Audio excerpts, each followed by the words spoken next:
Elon Musk made his exit known characteristically. He used social media. On Wednesday, May 28, 2025, the message appeared. It was clear and direct. He was leaving his role in the Trump administration. The news spread quickly across platforms and news outlets. The White House did not take long to react. They confirmed his departure was indeed in process that very same evening. There was no ambiguity. Musk's time in government was over. The suddenness, yet predictability, marked another chapter in his public life. The reasons, however, were more complex than a simple tweet could convey. Musk served as a special government employee. This unique position had a defined term. His mandate was for 130 days. That period was rapidly drawing to a close. The expiration date loomed around May 30, 2025, just days after his announcement. Such roles are often temporary, bringing outside expertise into government for specific tasks. Musk was tasked with efficiency. He was meant to be a disruptor within the system, but even disruptors have timelines, and his was nearly up. This fixed term provided a convenient if partial explanation for his departure. In his public statements, Musk maintained a diplomatic tone. He cited the nearing end of his scheduled time. He thanked President Trump for the opportunity. He specifically mentioned his work with the Department of Government Efficiency, or DOGE. This was the body he had championed. The official line was one of mutual understanding and completed service. It was the kind of polite language often seen in high-profile government exits. Few, however, believed this was the entire story behind his decision to step away from the corridors of power. The true catalyst for Musk's exit appeared to be a fundamental disagreement. He had broken with President Trump over a new marquee tax bill. Musk found the bill far too expensive. He argued it would dangerously inflate the national debt. More personally, he believed it would directly undermine his own efforts. His work at DOGE aimed to make government leaner, more efficient. This tax bill, in his view, did the opposite. It represented a fiscal direction he could not endorse. This clash of principles on government spending and responsibility was the real breaking point. The Department of Government Efficiency, or DOGE, was Musk's signature initiative. It was created with a clear, ambitious mandate. Musk was to be the efficiency czar. His mission was to identify and eliminate wasteful spending across the federal government. He arrived with the reputation of a tech visionary. He promised to apply Silicon Valley thinking to the sprawling bureaucracy. Many hoped he could bring genuine change. Musk himself seemed energized by the challenge, at least initially. He spoke of transforming how government operated. Under Musk's brief leadership, DOGE reported some striking figures. The department claimed it managed to cut nearly 12% of the 2.3 million-strong federal civilian workforce. This amounted to approximately 260,000 positions. These reductions were achieved through a combination of methods. There were threats of firings, which created an atmosphere of uncertainty. There were also buyouts and early retirement offers, encouraging voluntary departures. The scale of these cuts was significant. It was also controversial, sparking debate about the impact on public services and morale within the federal workforce. Musk's philosophy for DOGE was rooted in his private sector success. He believed government agencies could be run like his companies, Tesla or SpaceX. He advocated for streamlining processes and cutting bureaucratic red tape. He aimed for a lean, agile, and responsive federal apparatus. His early pronouncements were filled with this optimism. He envisioned a government that operated with the speed and innovation of a tech startup. He saw himself as the catalyst for this radical transformation. This was the grand experiment he embarked upon. However, the reality of Washington proved formidable. The federal bureaucracy was a complex beast. Musk later confessed his surprise at its resilience to change.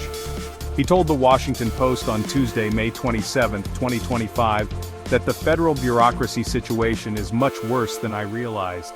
He encountered deep-seated inertia and powerful vested interests. The sheer scale and complexity of the government machine seemed to overwhelm even his disruptive energies. The initial optimism began to wane as he faced the daily grind of institutional resistance. Elon Musk's tenure was not without its share of direct confrontations. He clashed privately with some cabinet-level officials. He also engaged in public spats.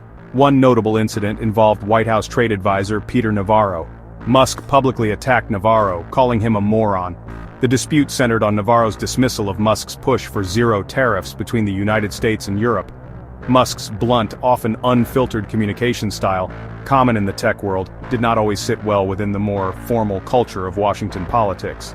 These clashes added to the growing friction.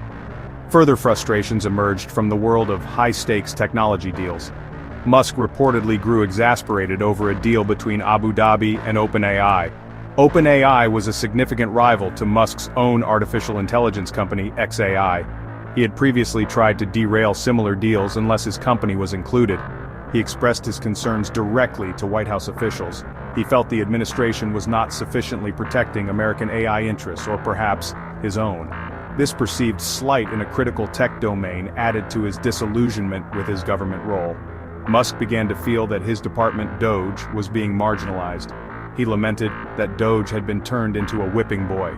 He believed its efforts to identify and cut wasteful spending were not being taken seriously. Or worse, they were being actively obstructed by entrenched interests. He voiced these frustrations to the Washington Post, indicating a growing sense of impotence. The initial empowerment he felt to enact change seemed to be eroding. He perceived a lack of genuine support from the higher echelons of the administration for his efficiency drive. Beyond the immediate policy and personality clashes, broader political experiences also soured Musk on Washington. He had invested heavily in a Wisconsin judicial candidate.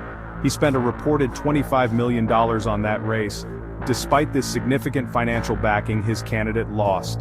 This outcome was a stark lesson in the limits of financial influence in complex political contests. It contributed to his growing disillusionment with the political arena. Ultimately, his departure was reportedly decided at a senior staff level. He did not even have a formal, final conversation with President Trump before announcing his exit. Elon Musk had previously demonstrated significant financial commitment to the political sphere. In the preceding year, 2024, he had spent nearly $300 million. This substantial sum went to back President Trump's presidential campaign. It also supported other Republican candidates. This level of spending positioned him as a major political donor. It undoubtedly bought him access and influence within the party. His financial clout was a clear indicator of his alignment with the administration's agenda at that time. He was not just an advisor, he was a key financial backer. However, a shift in his political spending strategy became apparent. Earlier in May 2025, Musk stated he would substantially cut his political contributions. His reasoning was succinct: "I think I've done enough." This was a significant change in posture. Furthermore, there were reports that Musk had told Trump's advisors earlier in 2025 that he would contribute $100 million. This money was intended for groups controlled by the president's team before the 2026 midterm elections.